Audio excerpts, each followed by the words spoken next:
অনুরোধ রাখবো এটাই,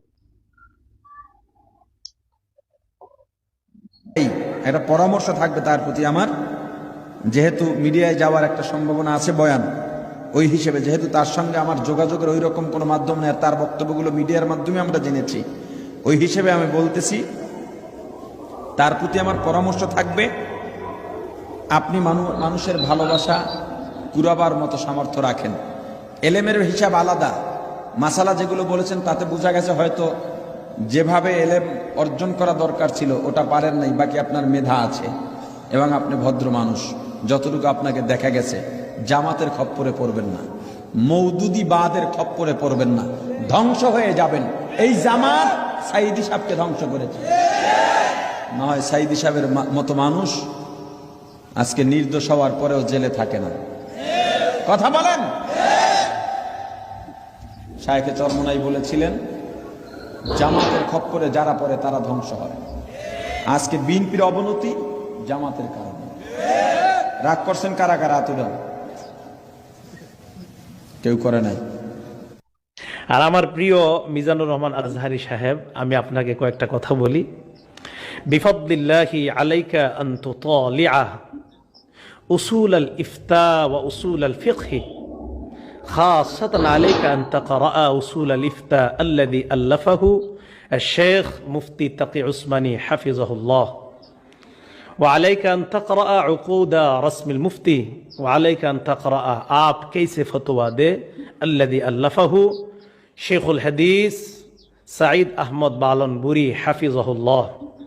بفضل الله عليك أن لا تفتي في أي مسألة أمام الناس فتسقط في مصيبة عظيمة ويسقط الناس في مصيبة عظيمة.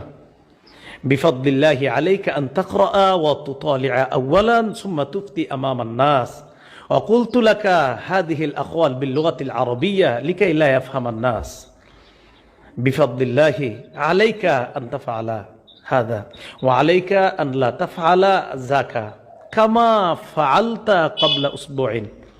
بفضل الله أنت مفسر، أنا أعلم هذا جيدا، أنت لست بمفتي ولست بأهل الإفتاء، فلذا لا تفتي في أي مسألة. عليك أن تفسر، عليك أن لا تفتي. এই কথাগুলো আমি আমার প্রিয় শেখ মিজানুর রহমান আজহারি সাহেবকে আরবিতে বললাম, জনগণ যেন আপনারা বুঝতে না পারেন, উনি বুঝবে ইনশাল্লাহ। আমি আশাবাদী উনি আমার কথাগুলো শুনবে, এবং এই জায়গায় কি বলেছি এটা আপনাদের জানা দরকার নেই, উনি বুঝতেছেন আলহামদুলিল্লাহ, এটা উনি।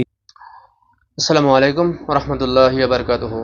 সুপ্রিয় দর্শক মণ্ডলী, তো আপনারা যে ভিডিও দেখলেন, তো মিসবাহ হুজুর হাফিজুর রহমান সিদ্দিকী হুজুরের ভাই, তিনি যে বক্তব্য দিলেন মিজানুর রহমান আজহারের বিষয় নিয়ে, এবং তার সঙ্গে মুফতি আরিফ বিন হাবিব তিনিও মিজানুর রহমান আল আজহারিকে নিয়ে যে পরামর্শ দিলেন, যে কথা আজহারি হুজুরকে বোঝাবার জন্য, জানাবার জন্য আরবিতে যে বাক্যটি বললেন, সম্ভবত এই কথাগুলো মুফতি আরিফ বিন হাবিব মিসবাহ হুজুর প্রায় 3 বছর বা 4 বছর আগে এই কথাগুলো তিনি বলছিলেন। তো সেই বলে যাওয়া কথাগুলো আজকে মিজানুর রহমান আল আজহারি 5 বছর পর দেশে ফেরার পরে যখন পেকুয়াতে মাহফিল করলেন, বহুত বড় একটা আয়োজন করা হয়েছিল, সেখানে ওইসে লক্ষ কোটি মানুষ সেই মজমায় হাজির হয়েছে, উপস্থিত হয়েছিলেন। তো এই সমস্ত কিছু দেখে কিছু ভিউ পাওয়ার জন্য, ইনকাম করার জন্য মুফতি আরিফ বিন হাবিব হুজুর হাফিজাহুল্লাহ এবং মিসবাহ হুজুর হাফিজাহুল্লাহ, তিনিও যে কথাগুলো বলছিলেন প্রায় মোটামুটি 4-5 বছর আগের কথা, তো সেই বক্তব্য কাটছাট করে আজকে নতুন করে ভিডিও বানিয়ে আপলোড করে মানুষদেরকে ধোঁকা দেওয়ার জন্য, মানুষের ভিতরে বিভ্রান্ত সৃষ্টি করার জন্য, তো যারা নাকি এরকম প্রচেষ্টা কিছু ইউটিউবার ভাইরা এরকম ইউটিউবের মাধ্যমে প্রচার করতেছে, তাদের উদ্দেশ্য করে একটা কথা বলতে চাই যে, আপনারা যে এই ভিডিও যে আজকে আপলোড করলেন বা 2 দিন আগে আপলোড করতেছেন, ইতিপূর্বে তো তার আগে এই কথাগুলো সোশ্যাল মিডিয়ায় প্রচার করা হয়েছে। ইয়ার মাধ্যমে, ইয়ার ভিতরে তো মিজানুর রহমান আল আজহারি দেশে ফেরার পরে আপনারা কেন আপলোড করলেন? আপনারা ইয়ার দ্বারা কি মেসেজ, কি বোঝাতে চাইতেছেন? তার মানে মানুষ ভালো খেতে ভালো পেতে সহ্য করতে পারে না, কইছে অল্প ভিউর জন্য একজন মানুষকে অপদস্থ করা, অপমান করা মোটেই ঠিক নয়। অল্প পয়সা ইনকাম করার জন্য আপনি যে আজকে এই ভিডিওটি আপলোড করলেন, মানুষকে ছোট করার জন্য, তার এই তার এই বিনিময়ে আপনার সারা জীবন দিতে হবে।